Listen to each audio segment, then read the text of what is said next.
Well, I want my life back. It's not like you were doing anything with it. There are so many flavors of television, and so many ways to consume it. Beyond the medium of how we watch TV, DVDs, Blu-ray, cable, streaming, you can always enjoy a television show for its pure escapist qualities. But the best shows, or at least the most memorable ones, dig deeper. They peel back various layers and gin up various emotions. And the ones that tend to stick with you, far beyond their expiration date, they pose the tough questions. Questions that don't have easy answers. Or perhaps no answers at all. This is what I loved about the first season of Dead Like Me when I watched it back in 2003. And after having rewatched the first season for the first time since it originally aired, I found that what made the show work 20 years ago works just as well, if not better, today. Dead Like Me has a wild and inspired premise. An 18-year-old young woman named Georgia Lass, played by Ellen Muth, dies in a freak accident when a toilet seat breaks off a space station, careens down to Earth, and kills her instantly upon impact. Aw, shit. But Georgia doesn't ascend to heaven. Instead, she remains on Earth, amongst the living. In her newly minted and ever unsatisfying job as a Grim Reaper. In fact, Georgia's brutal wake-up call Well, I want my life back. It's not like you were doing anything with it. is delivered to her by her new boss, Rube, played by Mandy Patinkin. You little dead girl are gonna be a Grim Reaper.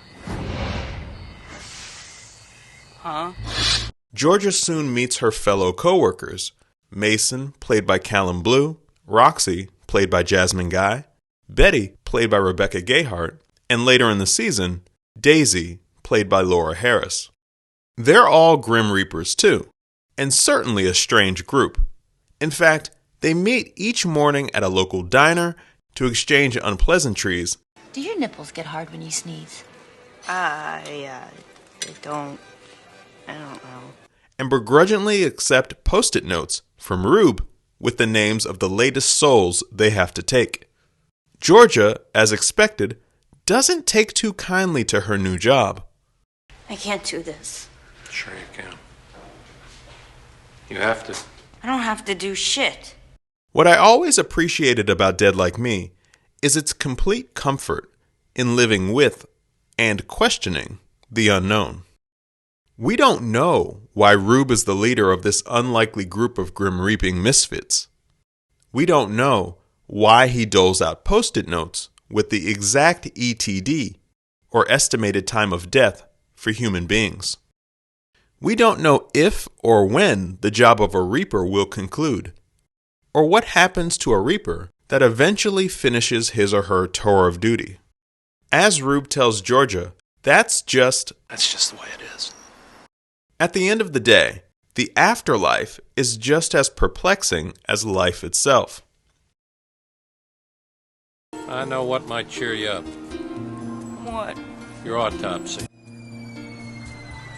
If you looked up the word sardonic in the dictionary, it would probably have a photo of the cast of Dead Like Me. So buttons, bitch, don't you listen? But the show perfectly balanced cynicism, humor, and pathos. Rube and Roxy fire off insults like deadpan, emotionless assassins. What's the soup today? Cream of bullshit. Sir, I'm gonna say this as politely as possible. I will f you up. Mason, Betty, and eventually Daisy bring a cheerier and sometimes sexually explicit energy to the group. But in the meantime, I think you should get in the goddamn car. Are you familiar with Charlie Chaplin, Peanut? The silent movie guy? I once blew Charlie Chaplin. It landed on my wank. But as we go deeper into the series, we find that behind the sharp tongues and fake smiles is considerable grief and loss. These Reapers, whose job it is to take the souls of the living moments before one's ETD, are still coping with their own deaths. I thought this would be the year I would let go. What's it been? 20 years? 21. But reaping isn't easy, and it sure doesn't pay the bills. Thankfully, some of the best comedy in Dead Like Me comes when Georgia takes a job at the Happy Time temp agency. Here, Georgia works in a cubicle and does mundane temp work while surrounded by strange coworkers and an ever-upbeat boss named Dolores.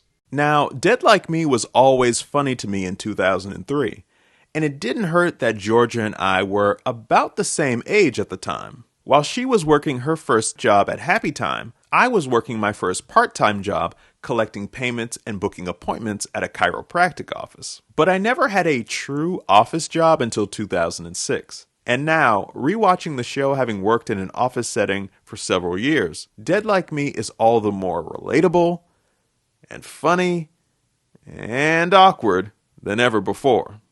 Consumed with the monotony of paper filing and data entry work, Georgia absolutely hates her job and finds her coworkers to be a nuisance.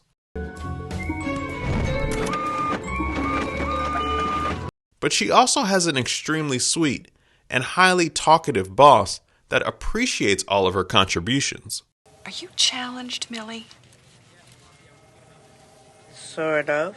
Ironically enough, life would soon imitate art, as my unpleasant experience of working in corporate America, which ironically began with a temp job, We're all temps. would be eerily similar to George's hate for Happy Time. Was this it? Was this who I was? Would I forever be remembered as a file clerk? Dead Like Me also manages to find its comedy in the dark irony of life and the afterlife. When she was alive, Georgia couldn't stand her mother and took her little sister for granted. But when she dies, Georgia deeply regrets not appreciating her family when she had the chance. And we discover that feeling is mutual, as the show devotes more time to the people Georgia has left behind. Georgia's mother, Joy, wonderfully played by Cynthia Stevenson, is struggling to raise her remaining child, Reggie, creating a rift between Joy, her husband, and her daughter. Georgia's premature death has become a dark shadow that lingers over the entire household. I don't like where we're headed. I don't. Life was hard enough for Joy when Georgia was alive. You think you're going to spend the rest of your life suckling at my retirement fund? You've got another thing coming. Now, in the aftermath of Georgia's death, Joy's inability to find inner peace infects every interaction she has with someone. I only took one. Jason Murray and Steven Schultz took all the rest. I called Jason Murray and Steven Schultz, and they said you're an effing liar. When Georgia was living, she found life to be unfulfilling. Do you know what it's like to be cusping on adulthood and not know who you are, what you want to be, or even if you want to be? So when she dies, she hopes for a more exciting next chapter to her life, only to find that she now has to hold down two jobs. One that indirectly eats away at her soul at Happy Time, and another that directly involves taking other people's souls as a Grim Reaper. We're bail bondsmen for the disembodied. Behind all of the wacky deaths, verbal disparagements, and comedic hijinks of Dead Like Me is a show that's actively evaluating the idea of one's existence. But the show is less interested in uncovering the meaning of life, as it is about taking advantage of the limited time life provides. One of my favorite aspects of the show is the voiceover narration of Ellen Muth throughout the entire series. As Georgia, Muth uses voiceover to process the character's ongoing grief. Towards the end of the season, there's an episode called Vacation that involves Georgia's mother, sister, and father all deeply struggling to cope with Georgia's death. For the next 5 days, if you would like me to do something, ask me to do it. Don't start. Jumping into a car to take the annual family trip to their lake house. This will be the first year Georgia won't be a part of the trip, however. You okay? No. Are you?